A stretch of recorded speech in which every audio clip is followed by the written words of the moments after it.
This is Becoming Antifragile with I.J. McCon. Each week I read a book and highlight the actionable wisdom within. To become anti-fragile, you must strengthen your mind and live with conviction. Let's get into it.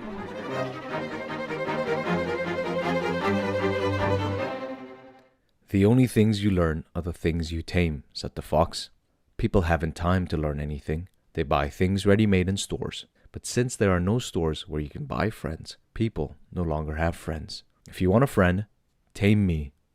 What do I have to do? Asked the little prince. You have to be very patient, the fox answered. First, you'll sit down a little ways away from me, over there, in the grass. I'll watch you out of the corner of my eye, and you won't say anything. Language is the source of misunderstandings. But day by day, you'll be able to sit a little closer. The next day, the little prince returned.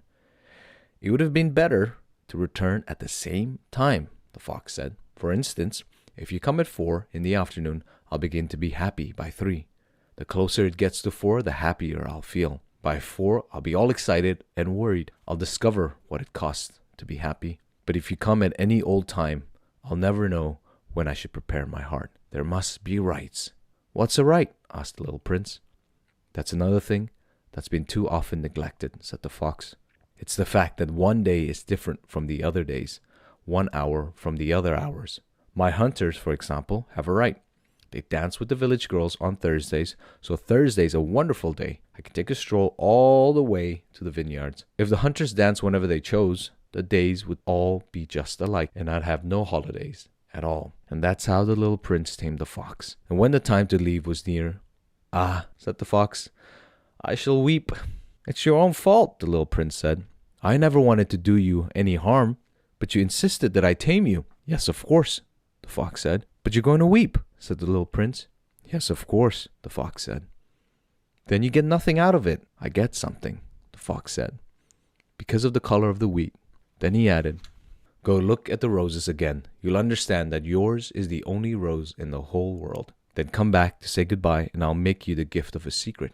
The little prince went to look at the roses again. "You're not at all like my rose. You're nothing at all yet," he told them. "No one has tamed you, and you haven't tamed anyone. You're the way my fox was. He was just a fox like 100,000 others, but I've made him my friend, and now he's the only fox in the whole world." And the roses were humbled. "You're lovely, but you're empty," he went on. "One couldn't die for you. Of course, an ordinary passerby would think my rose looked just like you. But my rose, all on her own, is more important than all of you together. Since she's the one I've watered, since she's the one I put under glass, since she's the one I sheltered behind a screen, since she's the one for whom I killed the caterpillars, except the 2 or 3 for butterflies, since she's the one I listened to when she complained or when she boasted or even sometimes when she said nothing at all, since she's my rose." And he went back to the fox. "Goodbye," he said. "Goodbye," said the fox. "Here is my secret, and it's quite simple. One sees clearly only with the heart. Anything essential is invisible to the eyes." "Anything essential is invisible to the eyes," the little prince repeated in order to remember. "It's the time you spent on your rose that makes your rose so important. It's the time I spent on my rose," the little prince repeated in order to remember. "People have forgotten this truth," the fox said, "but you mustn't forget it. You become responsible forever for what you've tamed. You're responsible for your rose." "I'm responsible for my rose," the little prince repeated in order to remember. This is an excerpt from The Little Prince by Antoine de Saint-Exupéry. I've read this book 3 times this week, and I found this book and put it on my list to do as an episode because I read that it is one of the most translated books in the world after the Bible. So the Bible's translated into 700 languages.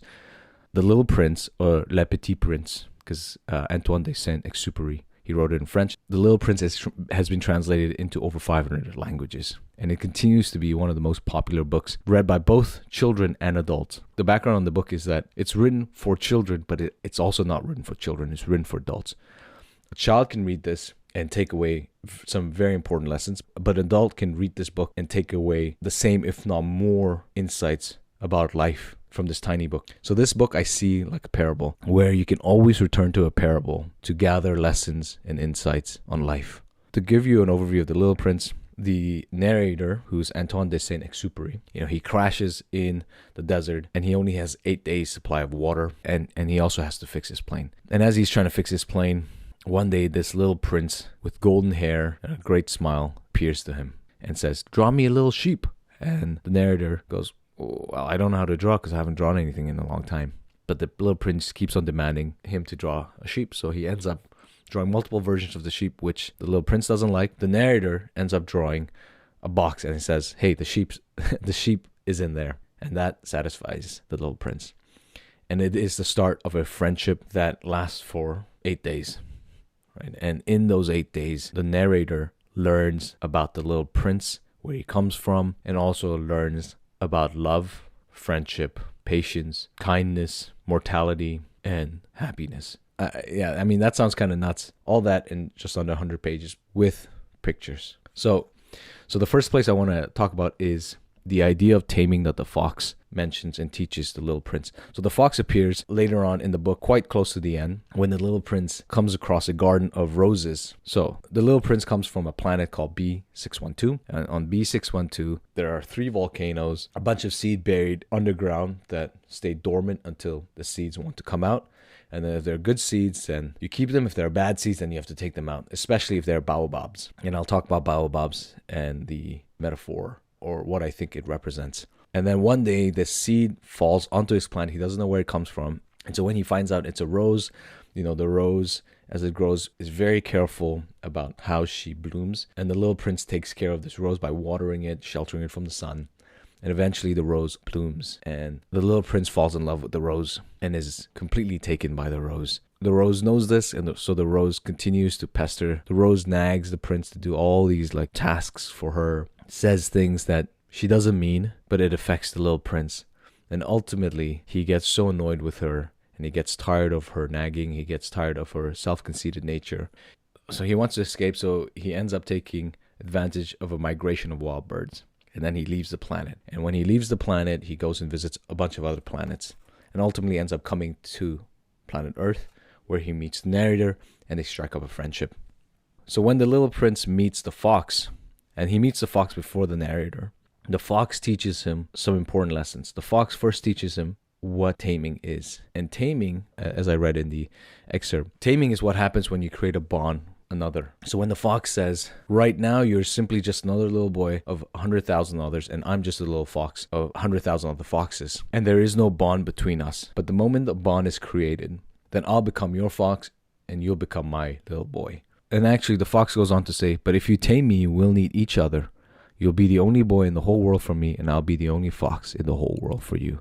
And that right there speaks to friendship, right?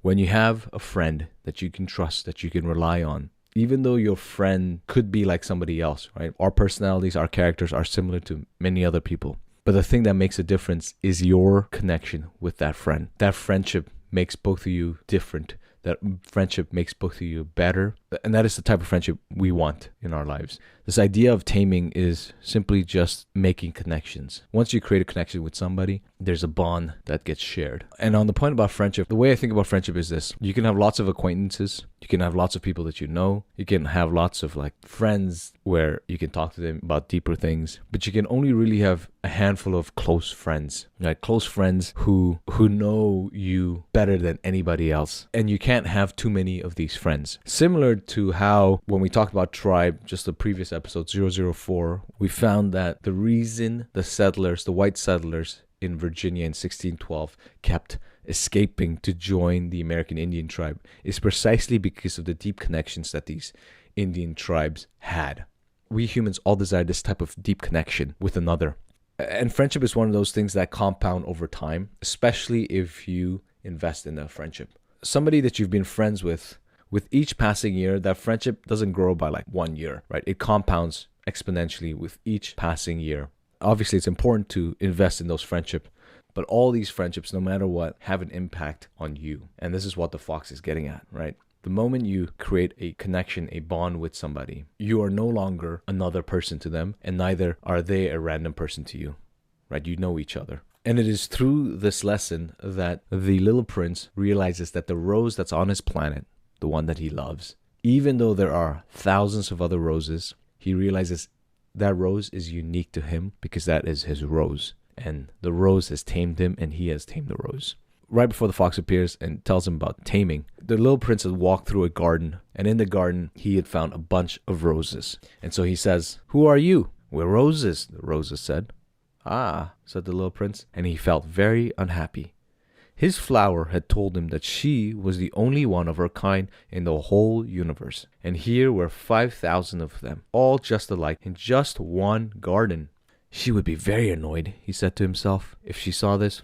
She would cough terribly and pretend to be dying to avoid being laughed at. And I'd have to pretend to be nursing her, otherwise she'd really let herself die in order to humiliate me. And then he said to himself, I thought I was rich because I had just one flower, and all I own is an ordinary rose. That and my 3 volcanoes which come up to my knees, one of which may be permanently extinct. It doesn't make me much of a prince. And he lay down in the grass and wept. And it was then that the fox appeared. And here I want to point out 2 things. First is comparison is a thief of joy. Anytime you compare your life to somebody else's life, there will always be something that you're missing that the other person has. And you will never be happy. We should never compare where we are, what we have, what we do with anybody else. It is the best recipe for unhappiness. It's true with work, it's true with businesses, it's true with any form of craftsmanship that you practice. The moment you compare where you are to where somebody else is, you'll never be happy. And the second thing is, comparison itself is not a terrible thing, right? When it's done correctly. So when you compare yourself to where you want to be, when you say, okay, this is where I am, this is where I want to be, it can be a way to push you forward. But there's a difference between that sort of comparison and comparison between Jackson has X, I want X, I don't have X, right? Jackson has raised $20 million. I only raised $7 million for my company. Jackson has 3 kids. I don't have any kids. I want 3 kids. Whatever it is, those comparisons are a recipe for disaster. And so here, what the little prince does is he compares his rose to the other roses.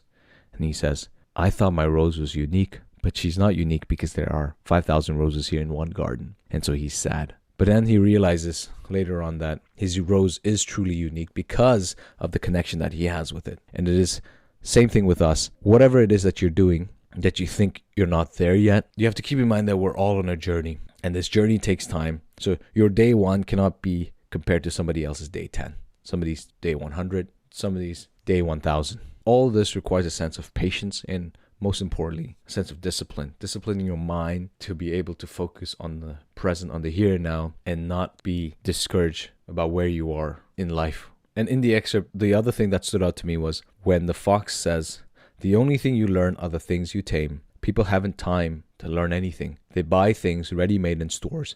But since there are no stores where you can buy friends, people no longer have friends. If you want a friend, tame me.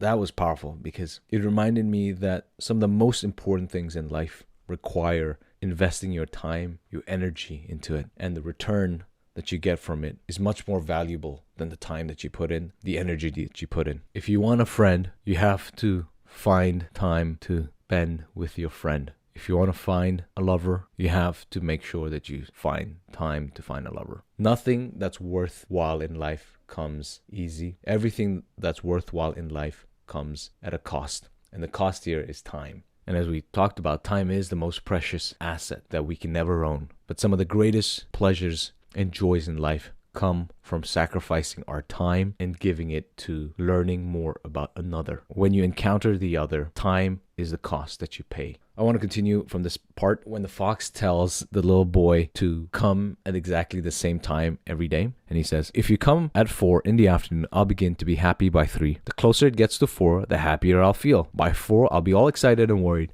And I'll discover what it costs to be happy. And I made a note here. The opposites is what makes life. There is no joy without the possibility of suffering. But even in the darkest moments in life, there is always hope. And that is what life is. Just as for this fox, the reason when 4 p.m. comes around and he feels both excited and worried is he's excited in the possibility of seeing his friend, the little prince, and he's hopeful for it. But he's also worried because what if the little prince doesn't show up? The fox, for a split moment in time, lives in this dichotomy of both being excited and worried. Well, that essentially sums up what life is.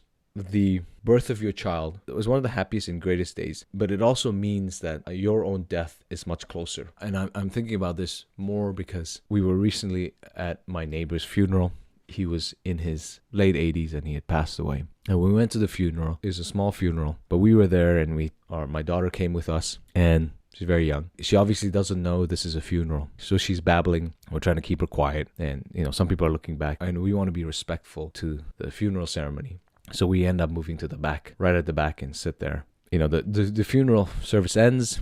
We say our goodbyes, and then my wife meets one of the nephews of this gentleman who passed away. And the nephew says, "We're so glad that you could be at the funeral, and we're so glad that you brought your daughter at the funeral, because it reminded us of the circle of life. It gave us hope because death is not the end for us, that even in death there is birth." And that's a powerful reminder for us. Since we are not immortals, we're all going to die. But the beautiful thing about it is you and I traded our immortality for love. The only way we become immortal is if we self-replicate and if we didn't have love. But it's in the act of love. It is in the actual act of love. But for us to experience love, we had to become mortal. Right? We had to die so that we could see the birth of our child, and that we can spend the rest of our lives loving our child, knowing that we're going to die. If we never died, we'd never procreate, we'd only replicate ourselves. And what kind of life is that? We don't want to live that kind of life. As I was thinking more about this,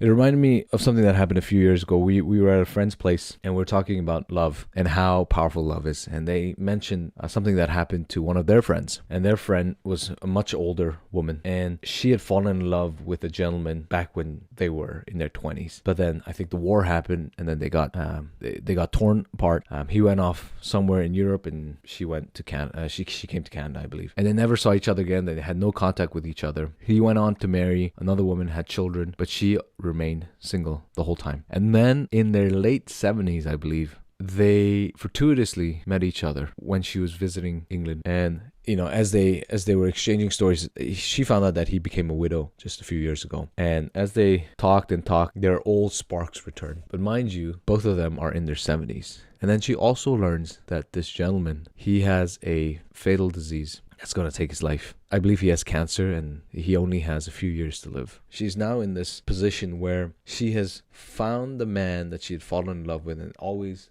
had loved her whole life, but he's going to die very soon. And as she ponders and reflects on this, she had called our friends and asked their opinions on what she should do. The friends had suggested that it's probably wise not to enter this relationship because it's going to inevitably break her heart in a few years. It's just a ticking time bomb. So they had discouraged her from starting this relationship. Her family had also told her the same thing. And after a while, she had decided that she would start a relationship with her old lover. And I believe they ultimately ended up getting married. And then a few years later, he died. And so our friend said, "Oh, what do you think? What do you think in that situation? What would you have advised our friend?" And we said that we would have told her to get to fall in love and to be in love and to experience love again, because love is always worth the risk. There is nothing greater than loving another soul with all your heart and with all your mind and with all your being. The risk of death should never be a deterrent to falling in love, because it is through love that we find our immortality.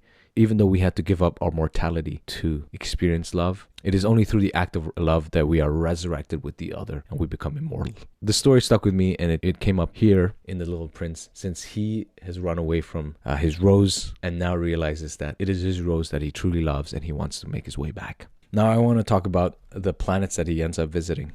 When the prince leaves his planet, he ends up flying to these different planets, and he comes across 6 different people. All these people are different types of adults. So the first person that he comes across is a king, and the king inhabits this planet, and there's only the king that lives on this planet. Nobody else lives here. So when the prince appears, the king says, "Here's a subject. Approach the throne. I can get a better look at you." When the prince approaches the king, he realizes that the king is the only person on this planet, and so asks him, "How can you be king? Like who do you reign over?" And he says, "Well, I am the king of the universe." And the interesting thing about this king is that king only issues orders that he knows will be followed, but he won't issue any orders that he knows won't be followed. So the little boy, when he realizes that the king can issue any order, he says, "Hey, can you command the sun to set?" The king responds, "Of course I can." So the little prince says, "Okay, when is it going to set?"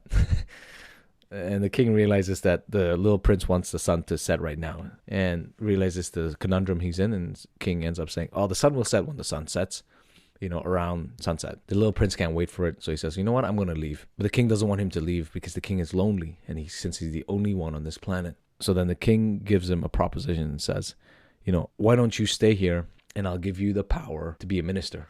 And says, a minister of what? The king replies, the minister of justice. You can pass judgment on a rat that's on this planet, and you can condemn him to death, but then every time you condemn him to death, you're actually going to pardon him each time for economy's sake. But the little princess says, no, I don't want to do that. So he wants to leave. The king says something that's quite profound. He says, then you shall pass judgment on yourself. That is the hardest thing of all. It is much harder to judge yourself than to judge others. If you succeed in judging yourself, it's because you are truly a wise man. That's a pretty great summary of how you and I should live life. We should always be judging our actions more than we judge somebody else's action. Because it is much easier to pass judgment on somebody else and criticize them for what they're doing wrong, where they could be better, when in reality we should be reflecting on our lives, on our actions, on our thoughts, and passing judgment on whether we have lived to the fullest potential of ourselves daily. That is the hardest thing to do. The hardest thing to do is to be honest with yourself. We live in a society where we have mandated politeness. Right? We have forced politeness on everybody, including ourselves, so then we don't actually think that there's anything wrong with us. You'll have people who say, new agey people who say, you are perfect just the way you are. You don't need to change anything. Well, that's not true at all. You have to judge yourself, and you are not perfect. That's precisely why we have a whole lifetime to become better versions of ourselves, to become the best version of ourselves. And the only way we get there is by intentionally reflecting upon what we're doing, how we're doing, what we're thinking. And this is making sure that we dig up the baobab plants when they're young, removing the negativity when they're very young and they haven't sprouted into these massive things. So we're making sure that we're plucking them out very early. So before I actually go on to talk about the other planets, let's take a detour here and talk about the baobabs, because the baobabs are quite important. And the baobabs are essentially just these big trees that can grow and infest and destroy a whole planet if you're not careful. The little prince tells the narrator that there are good plants that come from good seeds and bad plants that come from bad seeds. But all these seeds are invisible. They are hidden underground. They're dormant essentially until they just decide to wake up. And when they wake up, if it's a good plant, it'll come from a good seed, and you just keep those things on your plant because they're beautiful. But if it's a seed of a bad plant, you must pull the plant up right away as soon as you can recognize it. And I'm quoting here. As it happens, there were terrible seeds on the little prince planet, baobab seeds. The planet's soil was infested with them. Now, if you tend to a baobab too late, you can never get rid of them. It overgrows the whole planet, its roots pierce right through, and if the planet is too small, and if there are too many baobabs, they make it burst into pieces. It's a question of discipline, the little prince told me later. When you finished washing and dressing each morning, you must tend your planet. You must make sure you pull up the baobabs regularly as soon as you can tell them apart from the rose bushes, which they closely resemble when they are very young. It's very tedious work, but very easy. So the connection obviously here is between judging yourself and the baobabs, right? The way I see this whole book is the planets represent you and your mind. And we'll see this as we go through the other planets. But on your own planet, you have these baobabs. These are negativities. These are your vices. These are the negative characters, the negative traits, the negative habits that you have. The things that if you don't attend to them and cleanse them daily, they can ultimately destroy your mind. So you have to make sure that you are tending to them, plucking them and removing them from your planet every single day. Right? You have to cleanse it. And there's a quote from Marcus Aurelius that I really like. He says, "For the mind freed of passion is like a fortress, and there is nothing more secure in which to retreat and find unceasing sanctuary." And here passion, he's talking about the lower man, the uncontrolled base desires, the impulsive desires that you have of your vices. So really serious saying, the mind that is freed from these passions, the mind that is controlled by the higher man, there's nothing more secure to it because the higher man controls the function. And in our situation with the little prince, the question with the little prince is, when he wakes up daily to remove the baobab plants, he says it's a question of discipline, right? It's the higher man overcoming the lower man here. And the baobabs are the lower man. Planet contains these seeds that are invisible, but that have to be tended for the rest of your life. But there's also a second meaning, I think, the way that Sant-Exupery places it. And it's this idea of dreaming. Because children, when you ask them what they want to do when they grow up, they'll tell you all sorts of things. But when they grow up, they'll end up following the path of what their parents want them to do or what they think will make them the most money, right? Whether that's a consultant, a doctor, a lawyer, an accountant, whatever it is, that's what most people end up going towards. So the narrator says, but the danger of baobabs is so little recognized, and the risks run by anyone who might get lost on an asteroid are so considerable that for once I am making an exception to my habitual reserve. I say, children, watch out for the baobabs. It's to warn my friends of a danger which they, like myself, have been long unaware that I worked so hard on this drawing. The lesson I am teaching is worth the trouble. You may be asking, why are there no other drawings in this book as big as the drawing of the baobabs? There's a simple answer. I tried, but I couldn't manage it. When I drew the baobabs, I was inspired by a sense of urgency. And the picture here is, imagine a ball, and the ball has three massive trees coming out of it, and there's a little prince standing on top, scratching his head because he's unable to dig them out. So now that we know what the baobabs are, let's continue with the rest of the planets. So the next planet that the prince visits is planet inhabited by one man, again, a very conceited man, and all he wants is praises and admirations from people.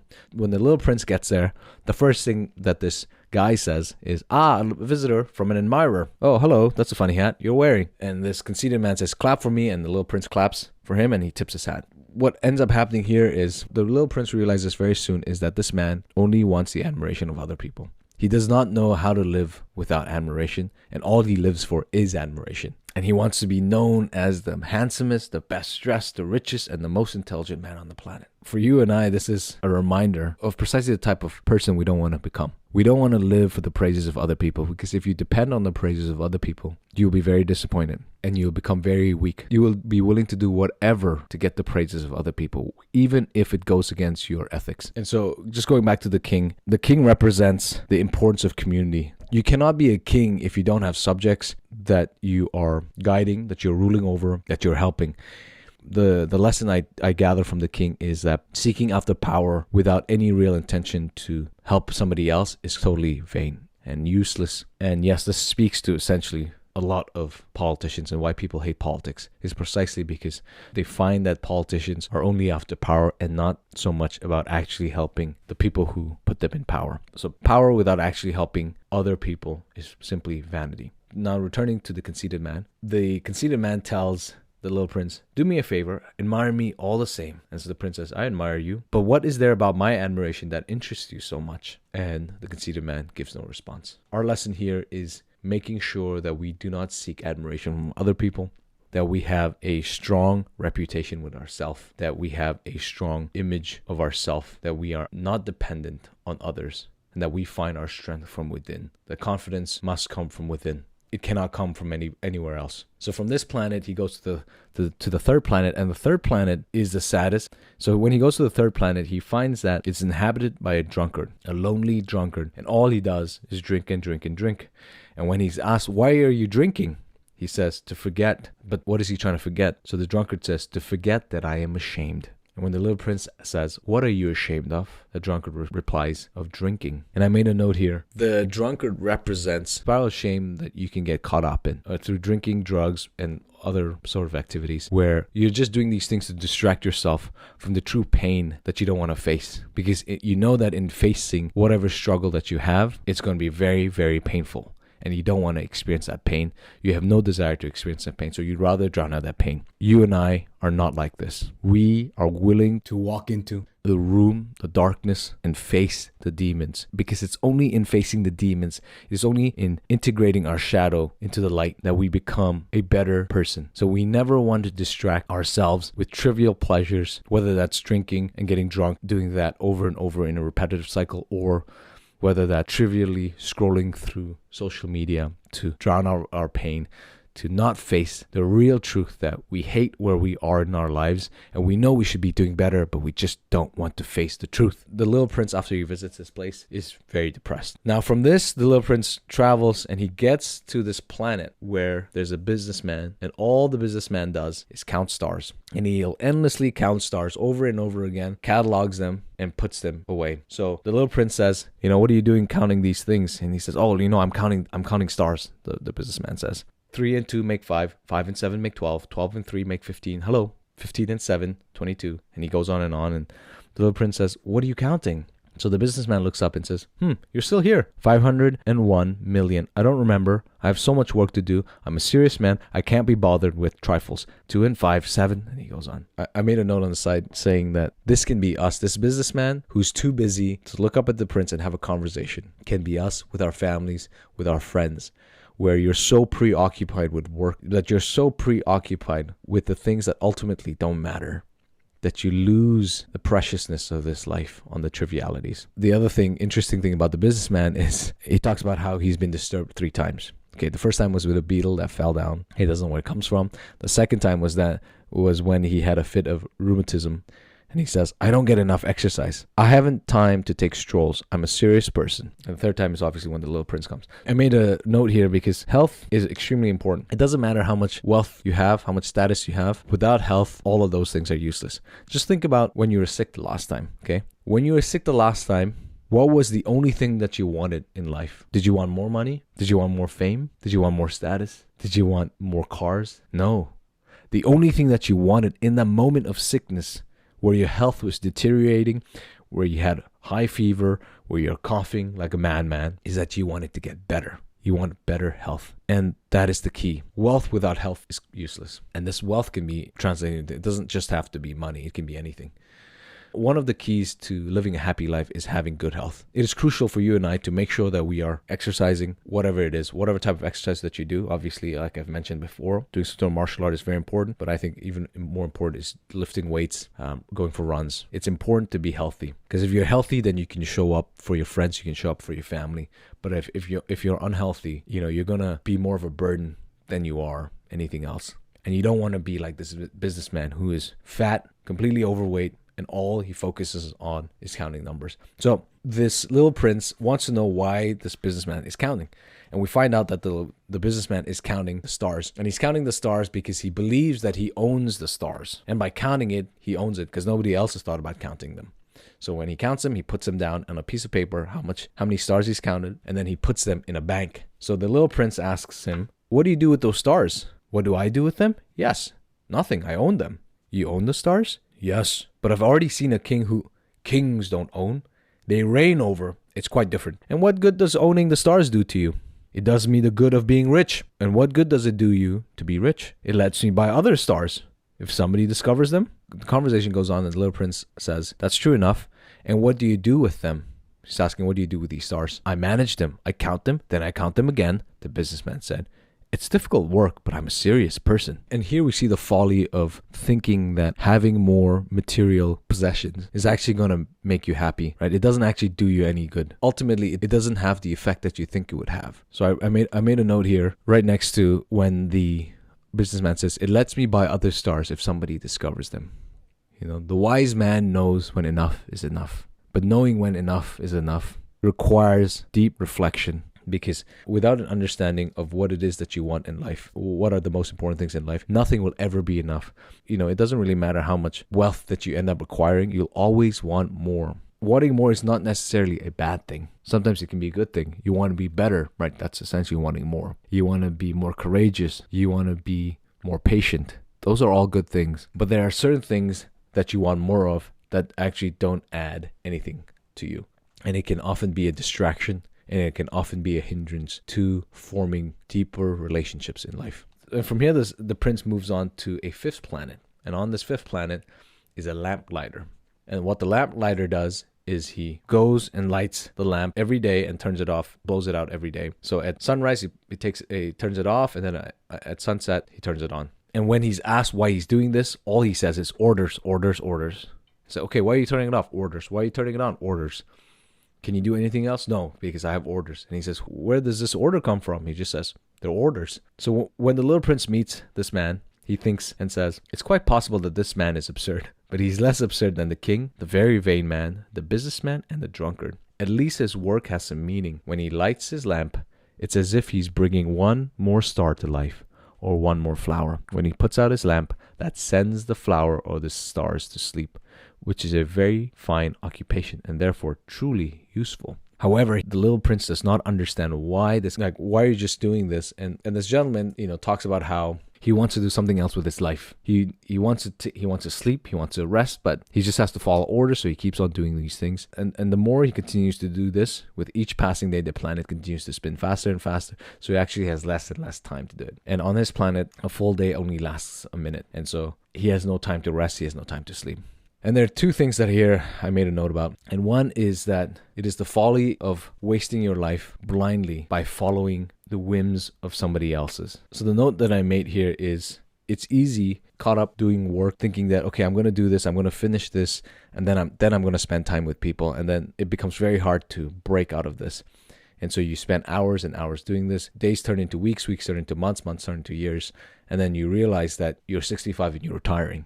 Your kids have grown up, and when you look back on your 40 years of work, you realize that it's gone in a blink, that you actually did not take time to spend with your children, and did not take enough time to spend with your friends to foster meaningful friendships.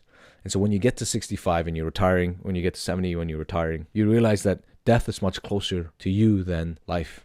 So you want to make the most of it now by spending as much time as possible with your grandkids. It's not that it's too late, but it's just that perhaps you could have had the courage to leave the work that you did for 40 years that you hated, absolutely despised, that you could have actually left it a long time ago. But you didn't want to do it because you didn't have the courage to do it. And perhaps people discouraged you from doing it. And so the Lamplighter stands in place for these types of people.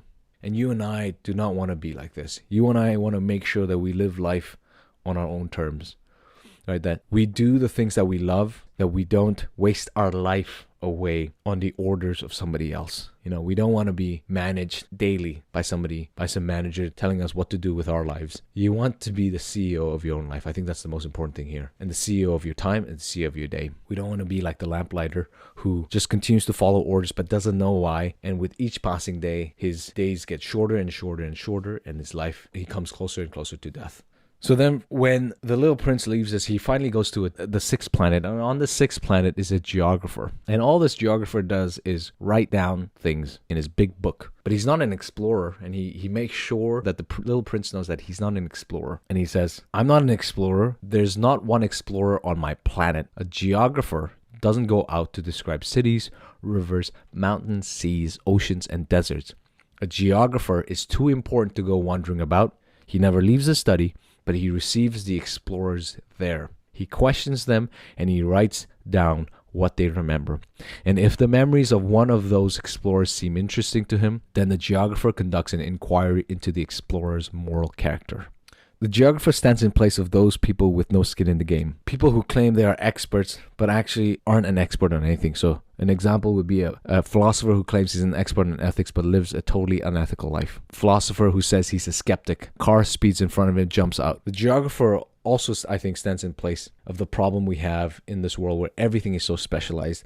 And because you're so specialized, you don't know how to do anything else, right? You never leave your study. You never leave to actually implement the ideas. You never have time to implement the wisdom that you learn. And the whole point of what we're doing here and reading these books is making sure that we implement the lessons that we learn, that we do not become a geographer, that we don't want to live a ripe old age like this geographer and realize that our character has not progressed at all. Perhaps our knowledge has progressed, perhaps we've attained more information, but our character is the same character that we had when we were 21 and now we're 81. It should be the case that when you're 81, whatever your heart desires and what is morally good and morally right aligns. And that is the point of life. It's to live a morally good life and making sure that our actions align with the way, or with Tao. But it is this geographer who ends up pointing the little prince to Earth and also telling him that the rose that the little prince has fallen in love with is ephemeral. And so ephemeral things are not recorded. And this makes the little prince realize that even though, according to the geographer, his rose is ephemeral, it is the most meaningful, most important thing in his whole life. As I mentioned earlier, that precisely is love. But you and I know that the most powerful thing in the world is love. Right? It is love for the other, because it is in dying to ourselves for love that we are resurrected with the other in love and we become immortal. And so when the little prince realizes this, he travels to Earth. And on Earth, he says there are 111 kings, 7,000 geographers, 900,000 businessmen, 7,500,000 tipplers, 311 million conceited men. That is to say, about 2 billion grown-ups.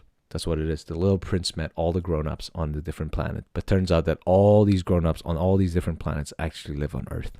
So when the little prince arrives on Earth, he lands in the desert and realizes that there's nobody in the desert. And he thinks, this is so lonely. But then he meets a snake. So when he meets a snake, he tells the snake that it's so lonely in this desert. And the snake responds, it's also lonely with people. And that is something we've talked about in the previous episode, 004 Tribe, where Junger says that in our modern Western society, because of how we live, even though we live in large cities with thousands and millions of people, we are actually much lonelier than were we to live in tribal societies like the American Indians did, or if you lived in villages or hamlets. The larger the city gets, the more lonelier people get, and we know that the lonelier people get, the more depressed they get. And the snake knows this, so the snake says, it is also lonely with people. But the snake also represents, here in the story, death and mortality, and facing your mortality.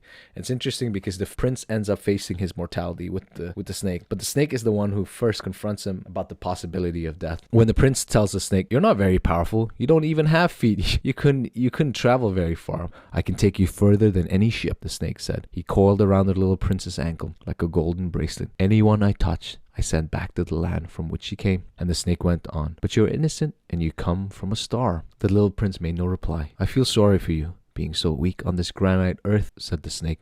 I can help you someday if you grow too homesick for your planet. I can't. Oh, I understand just what you mean, said the little prince. But why do you always speak in riddles? I solved them, said the snake, and they were both silent.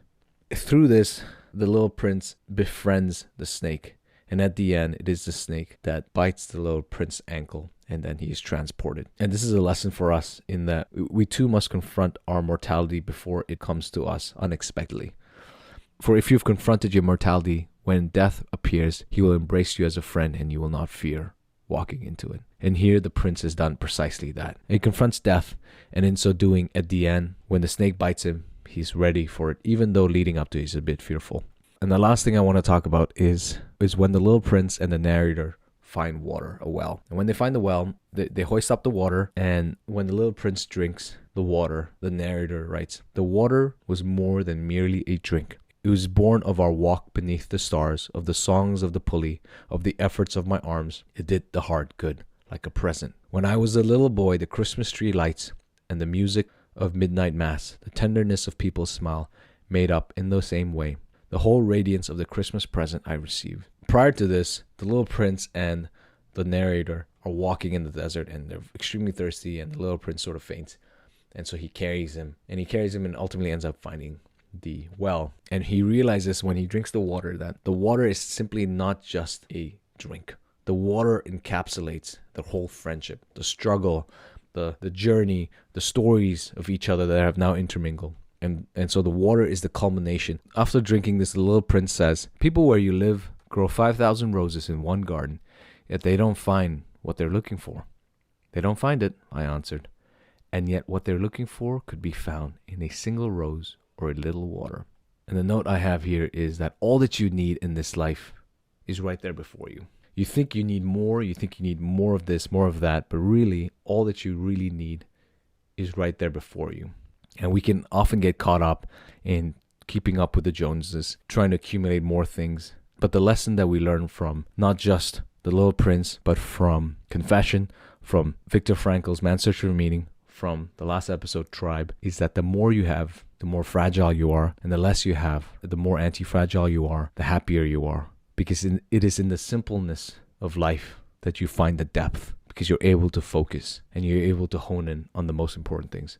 But if you spread yourself too thin and you preoccupy your mind with things that are not ultimately going to give you the happiness, you will end up losing and you'll end up missing the point of this life.